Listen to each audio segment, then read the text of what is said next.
What's going on, guys? Justin with 1791. Thanks for watching. Today we're going to be doing a 5 guns video, and essentially it's if I had to start over, what are my 5 guns that I would select? So let's get into it. So the thing that actually brought up the idea for this video is I was sitting on the couch the other day, and I don't even remember what my wife and I were talking about, but she just kind of asked, like, if you had to like start over and you could only like have, I think she said like 3 guns, what would you pick? And then like my mind immediately jumped to the videos that I'm sure some of you guys have seen on the YouTubes before about like the 5 gun videos, like what 5 guns would I pick for the apocalypse, or what 5 guns would I pick for SHTF, or what 5 guns would I pick for a zombie survival apocalypse. My 5 guns video is kind of near and dear to my heart because I've actually had to live through this before.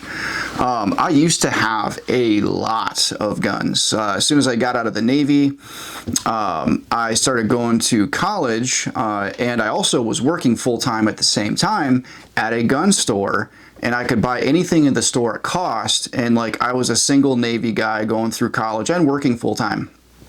So I bought a lot of guns. A lot of guns. A lot of stuff that I needed, a lot of it I just wanted, and I ended up amassing quite the eclectic collection of guns. I used to have a belt-fed Romanian RPD, I had a ton of AKs, I had quite a few ARs, had a M1A rifle. I just had a lot of stuff. But my wife and I, when we got married, she originally thought that she could be a working mom, and that was the plan until our son came out, and we had bought a house on 2 incomes and all that stuff. And anyways, she realized very quickly that she did not want to be a working mom. She wanted to be a stay-at-home mom. So we bit the bullet, tightened up the old belt quite a bit, and we just made it work off of 1 income, off of my income. And on top of that, at this point I had gotten out of college, so I was working full-time. I was running my small business as a firearms instructor full-time, and like any spare time that I did have, I was actually delivering pizzas. And it wasn't long before we realized like something needs to change. So we decided, like, okay, like let's get rid of as much debt as possible. So we decided we were going to pay off my wife's car. So I sold my truck, and I had a different truck, an old 77 Dodge D100 that you guys might have seen in some of our videos. I had like I think a 2001 Ford Explorer Sport Track. I sold that thing. That was my day car. Then my work truck, my 77 Dodge D100, became my like forever or everything truck. And then my wife, we paid off her car. And the only way we're able to do that is by like selling a lot of stuff. Like we used part of, we used the proceeds from selling my 2001 Ford Explorer Sport Track. We put that towards paying off my wife's car. And we quickly realized that like other things need to be sold to settle that debt, right? And get out from under debt. Getting out from under debt is a good thing. So I just started systematically selling guns. I set up a gun broker account, and I just started selling guns. But yeah, I had a bunch of random stuff, and I sold it all, and I literally got myself down to about 5 guns. And since then, I've kind of like been building things back up. But anyways, so let's get into what would be my 5 guns if I just had to like start over. All right, so I'll go from left to right. My Mauser 98, my Yugo Mauser with the straight bolt, scout scope, 1791 gun leather butt cuff on there.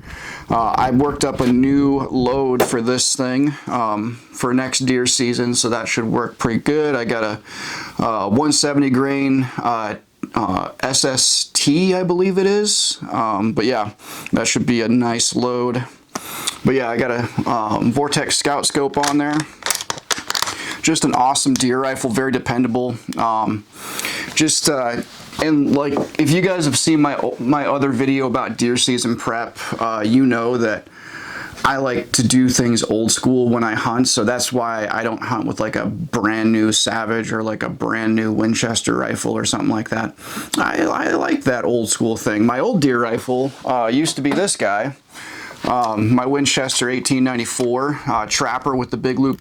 This is kind of a contender for this genre. So essentially the genres that I have is like deer rifle, defensive rifle, hunting, training, survival rifle, and then self-defense pistol. Right? So in each of these, I kind of have some contenders for each of those areas. One sucky thing is, like, one of the rifles on this table is just a given, and it's not. It's basically I get to choose 4 guns, not 5, and I'll explain why in a little bit. But anyways, a contender for deer rifle is my Winchester 1894. The only reason why I didn't select this, even though I absolutely love this rifle, is that rifle is just more capable. I can use it at extended distances, and let's say like an SHTF type of situation, that extends my capable range versus this thing. This thing is very narrowly suited to be useful. This is basically just a brush gun. So that's why I didn't select the Winchester for my deer rifle category. For my defensive rifle category, I'm picking my BCM fighting rifle. This is kind of like my go-to rifle. I have Trijicon TA31 RCO ACOG on there. And I have Trijicon SRO on there. Surefire Vampire flashlight. I have the HoloSun LE321G titanium body infrared laser illuminator on there. Sling. Surefire RC2 can, and this is almost kind of by proxy that this would be my go-to. What I would probably do in all reality is go something a little bit closer to this route. So this is one of our Light Raider rifles from 1791 Industries, not to be confused with 1791 Gun Leather.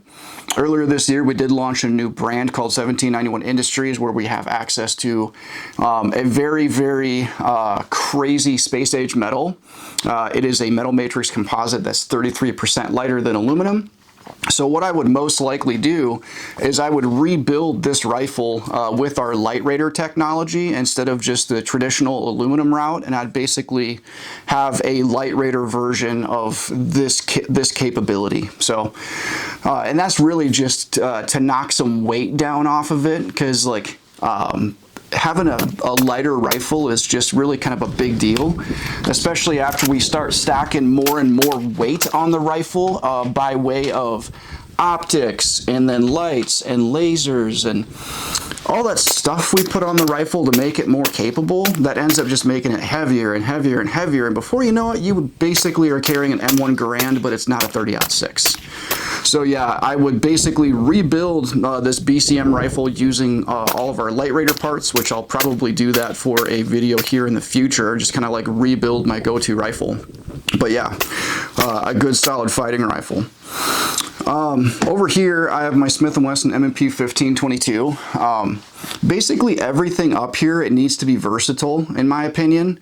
Like my Mauser 98, I can use that for deer. I can use it for deer that are fairly close, because that scope does dial down to 2 power.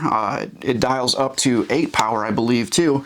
So I can take deer a little bit further, extended ranges on that. I could also use it for defending the homestead, you know, for things that are going on in extended distance. I can help keep things at distance before it gets closer to the household to pose a danger to the family, again in like a worst case scenario type situation.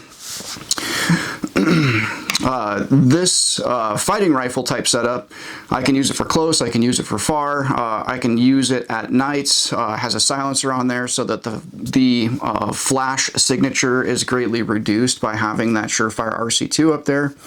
It's very, very versatile, and I could still hunt with this if I absolutely needed to. So versatility is going to be king when it comes to scaling things back to only having 5 guns. So yeah, with this guy, the M&P 1522, I would most certainly keep this in the rotation, and this was one of my rifles that survived the original purge when we were young, newly married, and had young babies in the home, when we needed to really kind of tighten up the belt. This was one of the rifles that survived that first gun purge of mine. So, and obviously the reasons why I kept it around, I can use it for hunting small game, in like an SHTF kind of like grid down scenario. I could certainly use this to hunt pheasants and ducks too. I mean, if it's truly like an SHTF survival situation and I need to feed my family, you're darn tootin' I'm going to shoot a pheasant with a 22. Sorry, I haven't done that yet, but yeah, in a survival situation, I would most certainly use whatever I need to use to feed my family's belly. And it's a lot more economical to shoot a pheasant or a duck or whatever with a 22 caliber bullet versus a shotgun. It's also a heck of a lot quieter. You're not letting the whole world know that, like, you know, hey, that guy over there has meat type situation. But yeah, I'd also keep this around for training, not just training myself, but training other people that are a part of my, you know, survival household, if you will. If I can train a few people up on this without having to expend valuable full power 5.56 cartridges and make more people in our survival household a valuable asset for community survival, community defense, heck yeah. So this is an undeniable, you know, M&P 1522 for the win, right? Gotta have that in the rotation. Something else that I keep, obviously, is my Glock 19. Actually, before I go to that, I'm going to talk about the runner-up there. Runner-up for the M&P 1522, I really considered keeping my Remington 870 20-gauge youth model. This is a youth model gun, but the way I like to shoulder a gun, I'm a little bit more squared up, so this actually fits me pretty nice compared to like more of like a bladed stance. I like to square up on the shotgun, so this youth stock still fits me pretty good. But man, I'm deadly with this shotgun too. But I'm gonna have to go with what's most versatile and what is most economical. And again, M&P 1522 for the win. All right. So over here I have my Glock 19. That is a no-brainer. I would keep the 19 in my kind of last-ditch 5 guns rotation, just because you're going to need to have something to carry with you every day. Let's say it's not even like, you know, a survival situation. Let's say, like, you know, it's a financial survival situation and I needed to sell guns again to you know, meet the needs of my family, and I just, like, I had to dwindle it down to keeping 5. This is the 5 that I would keep, because walking around everyday life, you know, for me, life requires having an everyday carry pistol on my body, so I would most certainly keep that. Something else for consideration would have been my Glock 17 with the RMR on there, but it's a little bit big to carry. This is a little bit less versatile. This is more of like a full-size duty pistol versus like a compact. I can't carry this, or I can't concealed carry it as readily as I can the 19. So it's 19 for the win on that. Another contender that I really kind of considered back and forth for the pistol category is the Smith & Wesson Model 642, my J-frame. This has really kind of grown on me, especially the more I've been playing around with that experimental concealed carry technique that you guys may have seen that I've been working on. It's called 38 offset. I'll provide a link in the description below so you can go check that out. But it's really kind of nice to carry a backup gun. But again, I can only keep it down to 5 guns. The J-frame would have to be nixed from the lineup. Something else that has to stay, and this is the one that, like, it's not a freebie, it's like it has to be in the list, is my Smith & Wesson Model 10. Just because this was a wedding present from my wife. Not the most practical pistol that I own, but I love this thing. It is just a neat gun, and it would find its use somehow in my collection. Even in a survival type situation, I could arm a family member that doesn't have a pistol. I could arm them with this. Very reliable gun, and yeah, that has to stay in the lineup. So this is almost like 4 guns that I would choose for if I had to start over at 5. So basically those are my 4 guns plus the 5th one that is just always going to be a part of my life. One other contender I wanted to talk about for fighting rifle is my truck gun. This is my Colt 6920 that I put a carry handle upper receiver on, Trijicon TA44 Mini ACOG on there, and then the truck gun Sling from Combat Art Training. I really love this rifle. It's so stinking handy, but again, maximum versatility. What I would do is I would combine both of these concepts. I would essentially rebuild my fighting rifle with our Light Raider technology parts, so I can make that rifle a little bit lighter and handier like this. And then I would put my same exact equipment on that rifle. So instead of this thing weighing like 9 or 9.5 pounds, I think it weighs about 9.5 pounds, I'd have to weigh it again. Instead of it weighing that, like maybe that rifle now weighs like 7.5 pounds because I was able to cut some weight off that thing and put that old girl on a diet. So anyways guys, those are my 4 guns. Go ahead and comment down below, like, what would be your 4 guns? This is like, or your 5 guns, I'm sorry, what would be your 5 guns? Comment that down below.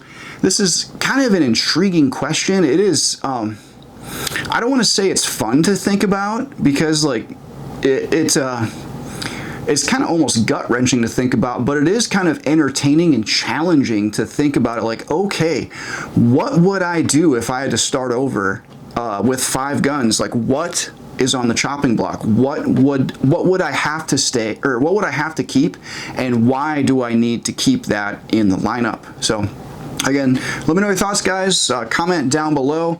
This is Justin with 1791. Train hard and carry your gun.